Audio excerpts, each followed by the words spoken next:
Bu davomida ko'p orzu istaklarni o'z oldiga maqsad qilar ekan. Shu maqsadlardan eng oliysi bu ota-ona uchun qilingan orzu istak deb bilaman.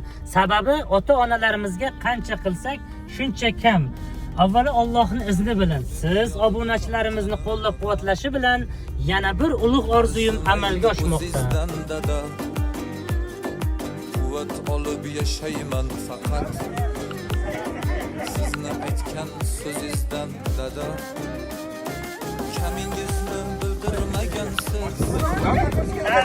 kamingizni bildirmagansiz.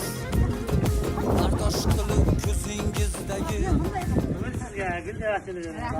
tilak istaklarini tilaganidan da ziyoda qilib. Allohumma salli va sallim va barakallohu sayyidina xayr xalqi Muhammadin va ali Muhammad sallallohu alayhi va sallam.